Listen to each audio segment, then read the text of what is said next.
നാം വായിച്ചു കേട്ട മത്തായി എഴുതിയ സുവിശേഷത്തിലെ 6-ാം അധ്യായവും 7-ാം അധ്യായവും തരുന്ന വചനങ്ങളെ ഒന്ന് ഗ്രഹിച്ചു നോക്കിയാൽ എത്ര ആഴമേറിയവയാണതെല്ലാം.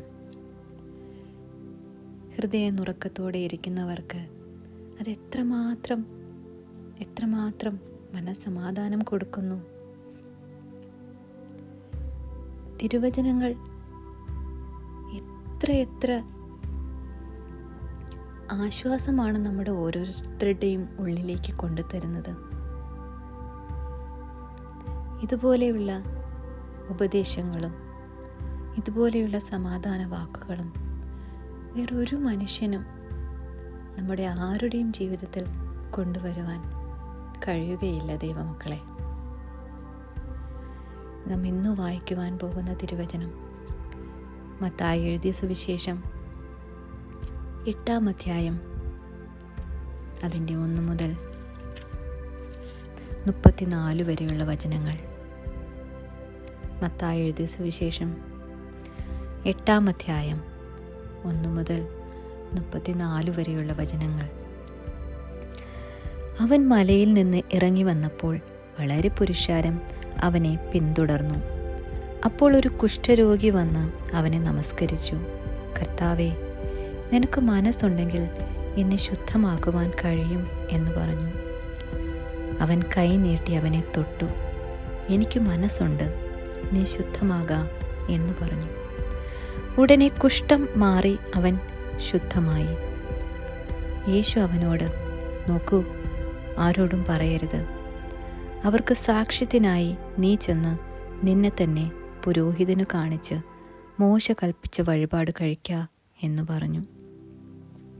അവൻ കഫർന്നഹൂമിൽ എത്തിയപ്പോൾ ഒരു ശതാധിപൻ വന്ന് അവനോട്, കർത്താവേ, എൻ്റെ ബാല്യക്കാരൻ പക്ഷവാതം പിടിച്ചു കഠിനമായി വേദനപ്പെട്ടു വീട്ടിൽ കിടക്കുന്നു എന്ന് അപേക്ഷിച്ചു പറഞ്ഞു. അവൻ അവനോട്, ഞാൻ വന്ന് അവനെ സൗഖ്യമാക്കും എന്ന് പറഞ്ഞു.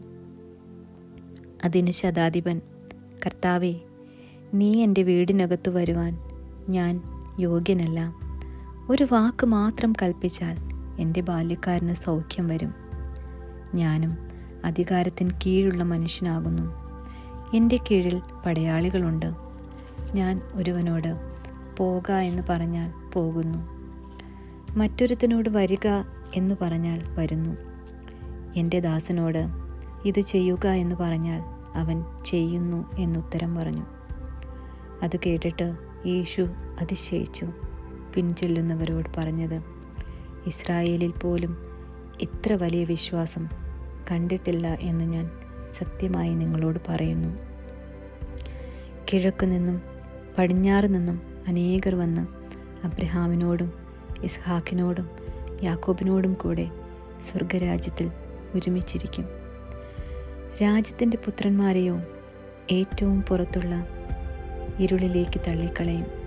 അവിടെ കരച്ചിലും പല്ലുകടിയും ഉണ്ടാകും എന്ന് ഞാൻ നിങ്ങളോട് പറയുന്നു. പിന്നെ യേശു ശതാധിപനോട്, പോക, നീ വിശ്വസിച്ചതുപോലെ നിനക്ക് ഭവിക്കട്ടെ എന്ന് പറഞ്ഞു. ആ നാഴികയിൽ തന്നെ അവൻ്റെ ബാല്യക്കാരന് സൗഖ്യം വന്നു. യേശു പത്രോസിൻ്റെ വീട്ടിൽ വന്നപ്പോൾ അവൻ്റെ അമ്മായിയും അമ്മ പനി പിടിച്ചു കിടക്കുന്നത് കണ്ടു. അവൻ അവളുടെ കൈ തൊട്ടു. പനി അവളെ വിട്ടു. അവൾ എഴുന്നേറ്റ് അവർക്ക് ശുശ്രൂഷ ചെയ്തു. വൈകുന്നേരമായപ്പോൾ പല ഭൂതഗ്രസ്തരെയും അവൻ്റെ അടുക്കൽ കൊണ്ടുവന്നു. അവൻ വചനം കൊണ്ട് ദുരാത്മാക്കളെ പുറത്താക്കി സകല ദീനക്കാർക്കും സൗഖ്യം വരുത്തി. അവൻ നമ്മുടെ ബലഹീനതകളെ എടുത്തു വ്യാധികളെ ചുമന്നു എന്ന് യെശയ്യാ പ്രവാചകൻ പറഞ്ഞത് നിവൃത്തിയാകുവാൻ തന്നെ.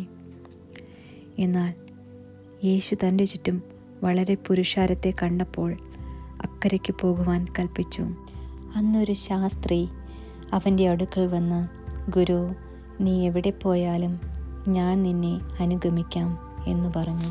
യേശു അവനോട്, കുറുനരികൾക്ക് കുഴികളും ആകാശത്തിലെ പറവുകൾക്ക് കൂടുകളും ഉണ്ട്, മനുഷ്യപുത്രനോ തല ചായ്പാൻ ഇടമില്ല എന്ന് പറഞ്ഞു. ശിഷ്യന്മാരിൽ വേറൊരുത്തൻ അവനോട്, കർത്താവേ, ഞാൻ മുൻപേ പോയി എൻ്റെ അപ്പനെ സംസ്കരിപ്പാൻ അനുവാദം തരണം എന്ന് പറഞ്ഞു. യേശു അവനോട്, നീ എൻ്റെ പിന്നാലെ വരിക, മരിച്ചവർ തങ്ങളുടെ മരിച്ചവരെ സംസ്കരിക്കട്ടെ എന്ന് പറഞ്ഞു. അവനൊരു പടകിൽ കയറിയപ്പോൾ അവൻ്റെ ശിഷ്യന്മാർ കൂടെ ചെന്നു. പിന്നെ കടലിൽ വലിയ ഓളമുണ്ടായിട്ട് പടക് തിരകളാൽ മുങ്ങുമെന്ന് തോന്നി. അവനോ ഉറങ്ങുകയായിരുന്നു. അവൻ അടുത്ത് ചെന്ന്, കർത്താവേ, രക്ഷിക്കണമേ, ഞങ്ങൾ നശിച്ചു പോകുന്നു എന്ന് പറഞ്ഞു അവനെ ഉണർത്തി. അവൻ അവരോട്, അല്പവിശ്വാസികളെ, നിങ്ങൾ ഭീരുക്കളാകുവാൻ എന്ത് എന്ന് പറഞ്ഞ ശേഷം എഴുന്നേറ്റ് കാറ്റിനെയും കടലിനെയും ശാസിച്ചപ്പോൾ വലിയ ശാന്തതയുണ്ടായി.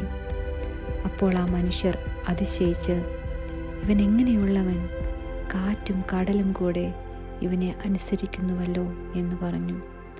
അവൻ അക്കരെ ഗദരേന്യരുടെ ദേശത്ത് എത്തിയപ്പോൾ 2 ഭൂതഗ്രസ്തർ ശവക്കല്ലറകളിൽ നിന്ന് പുറപ്പെട്ട് അവനെതിരെ വന്നു.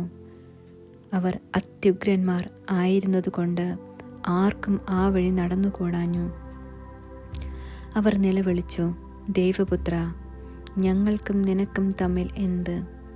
സമയത്തിനു മുൻപേ ഞങ്ങളെ ദണ്ഡിപ്പിക്കുവാൻ ഇവിടെ വന്നുവോ എന്ന് പറഞ്ഞു. അവർക്കകലെ ഒരു വലിയ പന്നിക്കൂട്ടം മേഞ്ഞുകൊണ്ടിരുന്നു. ഭൂതങ്ങൾ അവനോട്, ഞങ്ങളെ പുറത്താക്കുന്നു എങ്കിൽ പന്നിക്കൂട്ടത്തിലേക്ക് അയക്കണം എന്ന് അപേക്ഷിച്ചു. പൊയ്ക്കൊള്ളുവിൻ എന്ന് അവൻ അവരോട് പറഞ്ഞു. അവർ പുറപ്പെട്ടു പന്നികളിലേക്ക് ചെന്നു. ആ കൂട്ടം എല്ലാം കടുന്തൂക്കത്തോടെ കടലിലേക്ക് പാഞ്ഞു വെള്ളത്തിൽ മുങ്ങിച്ചത്തു.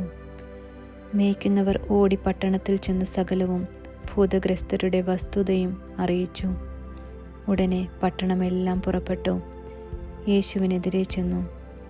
അവനെ കണ്ടപ്പോൾ തങ്ങളുടെ അതിർ വിട്ടു പോകണമെന്ന് അപേക്ഷിച്ചു. ആമേൻ.